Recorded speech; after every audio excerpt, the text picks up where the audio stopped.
All right, so get ready because today we're diving deep into two Premier League matches, and they really couldn't be more different. Absolutely different vibes for sure, Yeah, first up, we've got Brentford versus Aston Villa. which is looking like it's going to be a real goal fest. A goal fest it is. Yeah. And then we'll be switching gears and looking at Wolves taking on Everton. Now that one could be a real tactical nail biter. Definitely a contrast in styles. Oh, yeah, and we've got all the data we need to break it all down for you. Exactly. We'll be looking at things like expected goals, or XG, for all you stat heads out there. That's right. We're going to see just how good those chances really are. And we'll even be running some Monte Carlo simulations.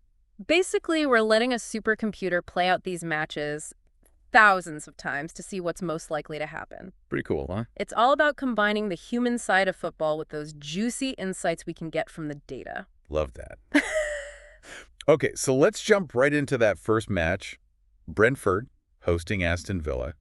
Now, Brentford playing at home, usually a good thing. Usually is, yeah. And they love to attack. Oh, yeah, they do. And they've been pretty effective with that attacking style. When you look at their XG at home, it's a massive 1.68 per 90 minutes. Okay, so they're creating a lot of chances. There are chances that are very likely to end up as goals. That makes sense.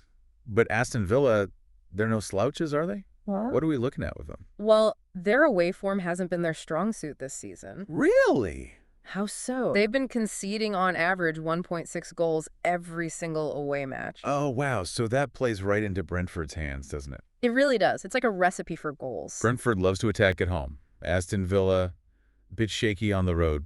It's a perfect storm. It really is. And when we look back at their recent head-to-head matchups, it gets even more interesting. Okay, I'm intrigued. Tell me more. Well, their last 3 matches have all ended in draws. Draw. Okay, but how many goals are we talking? A lot. A total of 10 goals across those 3 matches. 10 goals. Wow. 10. So we're talking like 3-3 or something. 3-3 twice, actually, and then a 1-1. 3-3 twice. You're kidding. That's insane. So basically, if you love goals, this is the match to watch. It is. You won't be disappointed. All right, so history tells us to expect goals, and Brentford has that home advantage.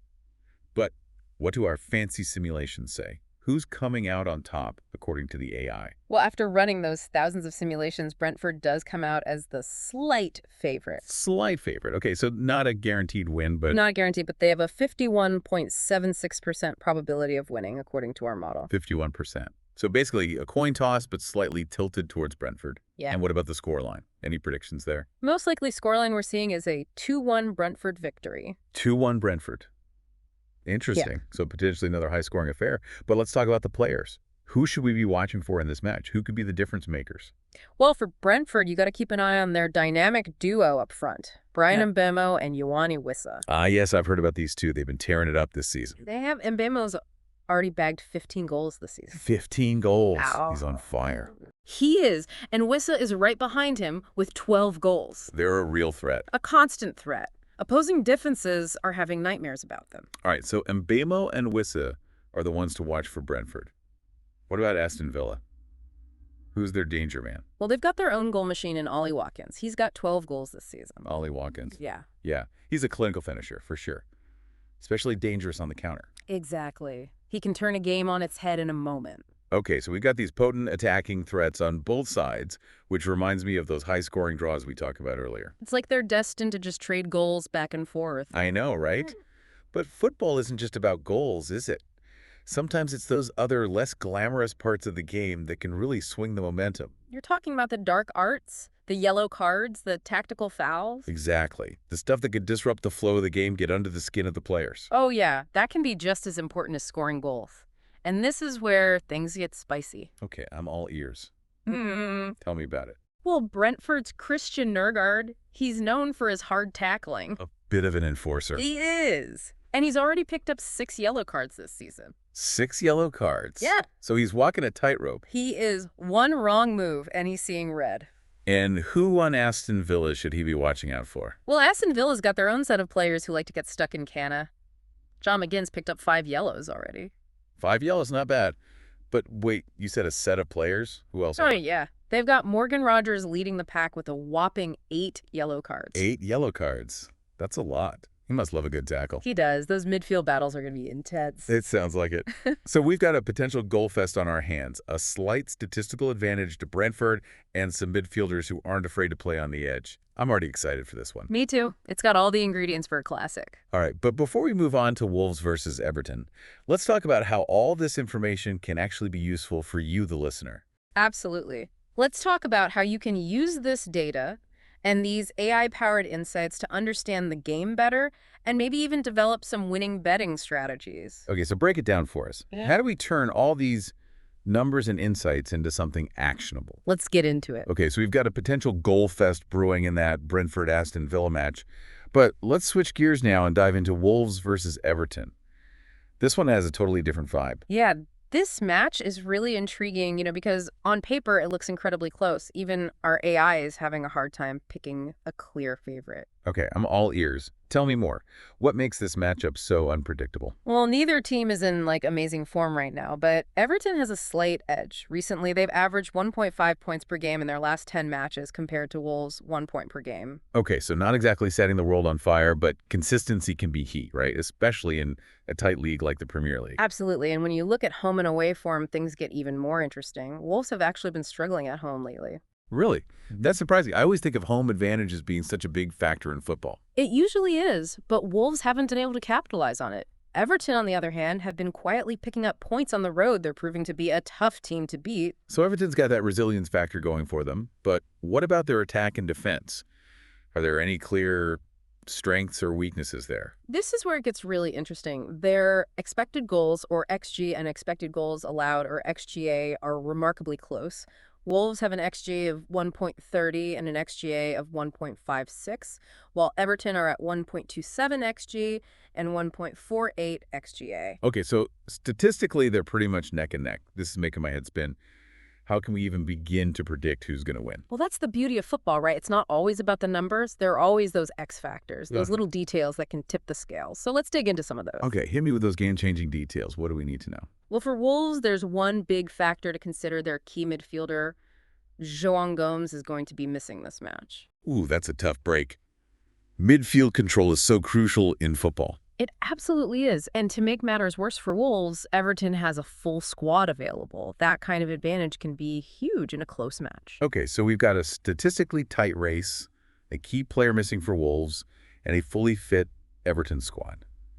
What do our trusty AI simulations make of all this? Well, buckle up, because the results are about as close as they could be. Okay, I'm on the edge of my seat. Spill the beans. After crunching all the data, our Monte Carlo simulations give Wolves a 37.6% chance of winning, a 26.2% chance of a draw, and a 36.3% chance of an Everton win. Wait a second. Those numbers are incredibly close. We're talking about a difference of just over 1% between a Wolves win and an Everton win. Yeah. This is practically a coin toss. It really is, and that's why this match is so captivating. Even with all this data, it's almost impossible to say with any certainty who's going to come out on top. So if I'm understanding this correctly, Wolves missing a key player and Everton having a full squad pretty much evens things out, even though Everton has been in slightly better form lately. Exactly, and it just goes to show you how unpredictable football can be. Even the smallest details, like a missing player or a change in momentum, can have a huge impact on the outcome. This is going to be a nail-biter for sure now. Before we get into potential betting strategies for this match, let's talk about those all-important scorelines. What are the most likely outcomes according to our simulations? Well, if you're hoping for a goal fest, you might be disappointed. The most common scoreline predicted by our simulations is a 1-1 draw. So not exactly a thriller then. Not really, but that's kind of what we're expecting from this matchup. Remember, it's likely to be a tight, low-scoring affair. The other likely scorelines are all very close as well. 1-0 Wolves, 0-1 Everton, 2-1 Wolves, and 1-2 Everton. Wow, so basically this match could go any which way, but it's probably not going to be a goal-scoring extravaganza. Definitely a different vibe from Brentford versus Aston Villa. You got it, and that's why it's so important to think carefully about your betting strategy. This is not a match for those who love to bet on over goals. All right, Mr. Data, give us the inside scoop. What are the smart bets for a match as unpredictable as this one? Well, considering Wolves' shaky home form and Everton's resilience on the road, double chance. Everton or draw seems like a pretty safe bet. Okay, that makes sense. It covers two potential outcomes, so you're basically betting on Wolves not winning. Precisely. You're minimizing your risk by hedging your bets now. For those who like a bit more risk but still want to be strategic, remember those low score lines we talked about. Under 2.5 goals is another strong option. So even if you don't know who's going to win, you can bet on the likelihood of a low-scoring match. I like it. What about those high rollers who like to go big or go home? Any risky but potentially rewarding bets for this one? Well, if you're feeling lucky, correct score. 1-1 draw is statistically the most likely outcome, but it's a high risk, high reward kind of bet. I could see the appeal. Yeah. It's always exciting to try and predict the exact score, Yeah. but let's be honest, it's not easy. Definitely not. It's a bit of a gamble now for those who want a middle ground. Something not too risky, but not a guaranteed win either. Both teams to score, yes, is an interesting option. Hold on a second. You just said this is likely to be a low-scoring match. Why would both teams scoring be a decent bet? Good question. Here's the thing. Even though neither team is known for their incredible attacking power, they both have a tendency to concede goals. So even if the final score is low, there's still a good chance that both teams will manage to find the back of the net. Ah, I see. So it's kind of a bet on the defensive frailties of both teams rather than their attacking strengths. Exactly. It's all about understanding the nuances of the teams and the match dynamics. Okay, so we've covered a range of betting options for Wolves versus Everton, from safe and steady to risky and exciting. But at the end of the day, what's your gut feeling? What's your expert prediction for this match? Honestly, I'm leaning towards a 1-1 draw. It's statistically the most likely outcome, and it just feels right given how evenly matched these two teams are. A draw it is, but with the potential for a narrow win for either side. If they can capitalize on their opportunities, it's going to be a tense tactical battle for sure. Absolutely. Now, before we wrap up this deep dive, I think it's important to take a step back and consider a broader takeaway from these two very different matches. Okay, I'm intrigued. Yeah. What's the big picture insight we should be taking away from this episode? It's all about the power of small details. We saw how Sean Gomes' absence for Wolves could significantly shift the odds in a match that was already incredibly close. So even though we have all this data and AI at our disposal, football can still surprise us with its unpredictability. Exactly. And that's part of what makes the sport so captivating. Data can inform our understanding and our predictions, but it can't account for every variable, every moment of brilliance, or every costly mistake on the pitch. Well said, and that's why we love it, right? The passion, the drama, the unpredictability, it's all part of the magic of football. Couldn't agree more. Now, as we turn our attention back to you, what stands out to you about these matches? Well, I think what's really hitting home for me is how these two matches highlight the beautiful complexity of football. On the one hand, you've got Brentford and Aston Villa, who seem destined for a high-scoring, back-and-forth affair with goals flying in from all angles. And then you've got Wolves and Everton, who are locked in this incredibly tight tactical battle, where even the smallest detail could be the difference between winning and losing. That's a great observation, and it's a reminder that there's no one-size-fits-all approach to analyzing football. You have to consider the unique circumstances of each match, the strengths and weaknesses of each team, and those unpredictable human elements that can always throw a wrench in the works. Absolutely. So as you watch these matches unfold, pay attention to those small details, the tactical adjustments, the individual battles, the moments of brilliance, and the costly errors that can shift the momentum and ultimately determine the outcome. And remember, data is a powerful tool, but it's only one piece of the puzzle. Well said. All right, we've covered a lot of ground in this deep dive into Brentford versus Aston Villa and Wolves versus Everton. We've analyzed the stats, unpacked the key storylines, and even explored some smart betting strategies. But now it's time to sit back, relax, and enjoy the matches. Exactly. And remember, whether you're placing bets or just enjoying the game, always do so responsibly. Absolutely. We'll be back next week with another deep dive into the world of football, exploring new matches, analyzing the latest trends, and uncovering those hidden gems of insight that can make all the difference. Until then, enjoy the beautiful game. You know, as we've been talking about these matches, something's been kind of swirling around in my head.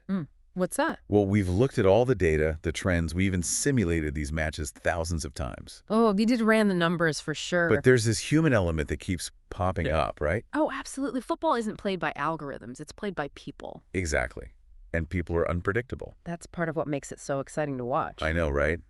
Like Yeah. we talked about Juan Gomes being out for Wolves. Yeah. That's a huge blow, statistically speaking. For sure. But what if another Wolves player steps up, Yeah. has a career-defining performance? Right. The data doesn't account for that kind of inspiration. It's true. Data gives us probabilities, not certainties. And that missing piece, that unpredictable human factor, that's where the real magic of football lies. I think you're absolutely right. I'm thinking back to those Brentford and Aston Villa draws. Oh, yeah, those crazy back and forth matches. 3-3 twice, then a 1-1. It's like they were scoring for fun. You could analyze those matches statistically all day long. Yeah, you could spend hours poring over the numbers. But ultimately, it comes down to those individual moments. The moments of brilliance, the defensive lapses, even a bit of luck here and there. That's what makes it so compelling. It's true. We can arm ourselves with all this knowledge, understand the trends, use AI to try to gain an edge. We can try to predict the future. But at the end of the day, it's those unscripted moments, those human moments that make football so captivating. I love that. So for anyone listening out there as you watch these matches this week, here's something to ponder. I'm listening. Don't just watch the ball. Okay. Watch the players. Interesting. Notice their decisions, their reactions, their interactions. Ah, I see what you're saying. You might just see the data come to life in a way you never expected. That's a great point, because in those moments, you're not just watching a sport. You're witnessing human drama unfold in real time. The tension, the elation, the heartbreak. It's all there on the pitch. Well said. I think that's a perfect note to end on. It really is. We've had a blast diving deep into these two Premier League matches, Brentford versus Aston Villa and Wolves versus Everton. Two very different matches, but both equally fascinating. We hope you enjoyed the journey with us. We did our best to break it all down for you. Remember, whether you're a seasoned analyst or just starting to explore the world of football data, there's always something new to discover. Always keep learning. Keep asking questions, keep challenging assumptions, and most importantly, keep your eyes on the human element that makes this sport so captivating. Couldn't have said it better myself. And until next time, enjoy the beautiful game.